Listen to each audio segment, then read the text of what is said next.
You hear the term national debt thrown around all the time, right? It always sounds, well, huge and maybe a little scary. But how does it actually work?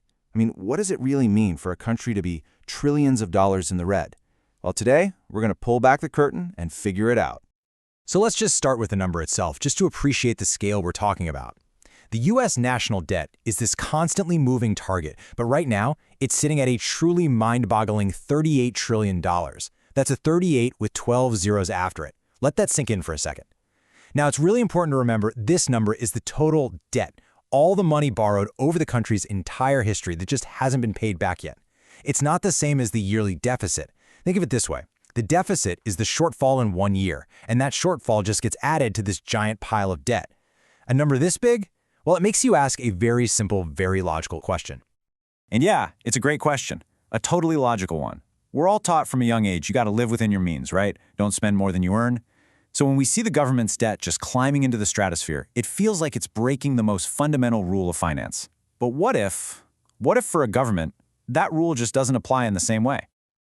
Okay, let's dive right into this. Because to really truly get a grip on government debt, the very first thing we have to do is unlearn the most common, the most powerful, and honestly, the most misleading comparison out there. This idea that a country's budget is basically just a supersized version of your household budget.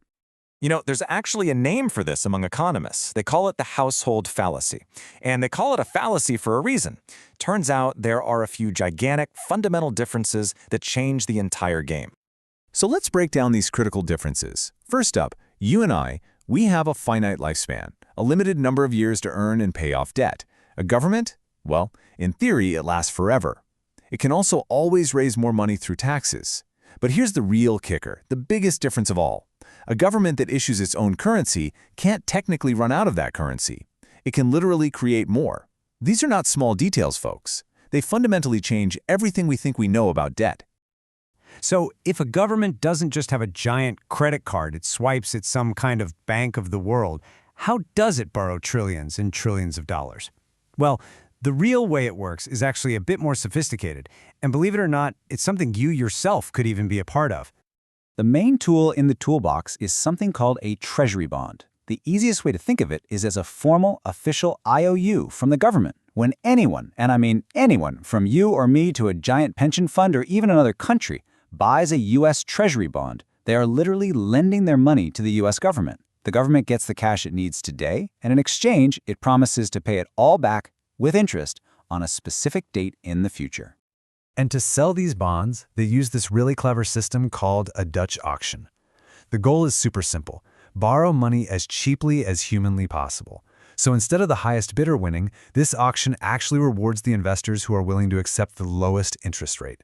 It's a fascinating system, and it's all designed to get the best possible deal for the government, and, by extension, for the taxpayer. This, of course, leads us to the next massive question. If the U.S. is borrowing all this cash by selling bonds, who exactly is buying them? Who is on the other side of this trillion-dollar transaction?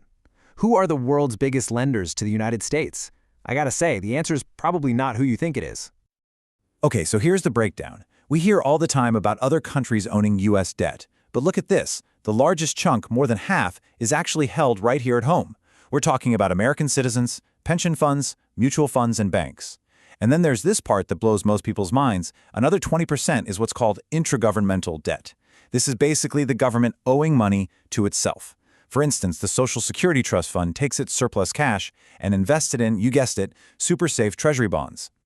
Now, when we do look at the foreign holders, Japan and the United Kingdom are right at the top of the list. And why do they buy so many? Well, because investors and governments all over the world see U.S. Treasury bonds as pretty much the safest investment on Earth, backed by the full faith and credit of the planet's largest economy. But hold on, because the single biggest domestic holder of U.S. debt is the country's own central bank, the Federal Reserve. And the Fed doesn't just buy and sell these bonds as a simple investment. It's their primary tool for steering the entire U.S. economy. And that powerful role, well, it puts the Fed right at the epicenter of one of the biggest, most intense debates in all of modern economics. And this is where we get to the real heart of the matter. Is this massive, ever-growing mountain of debt a powerful, even necessary tool for managing the economy? Or is it a ticking time bomb just waiting to blow up the whole system? Let me tell you, economists are fiercely divided on this one. So you've basically got two major camps. In one corner, you have traditional economics. This view says that when the government borrows way too much, it competes with private businesses for loans, which drives up interest rates and actually slows the economy down. For them, the ultimate goal should be a balanced budget. But in the other corner, you have a newer idea called modern monetary theory, or MMT. MMT says, hold on, for a country that controls its own currency, the real monster under the bed isn't debt, it's inflation. So for them, the goal isn't balancing the books, it's getting to full employment. Now, a key idea that's often tied to MMT is something called debt monetization. This is the really controversial idea that a central bank can, in essence, just print money to directly pay for government spending. So instead of borrowing from the public, the government would just borrow from its own central bank, which, well, it creates the money out of thin air. Now, as you can imagine, critics hear the phrase printing money and they immediately point to some pretty scary moments in history. They bring up these cautionary tales, right? Like Weimar Germany in the 1920s or Zimbabwe in the 2000s, places where governments fired up the printing presses so much that their money became basically worthless. We're talking people needing wheelbarrows full of cash just to buy a loaf of bread. So you see the dilemma here, right? This gets us to the fundamental tightrope that every government has to walk.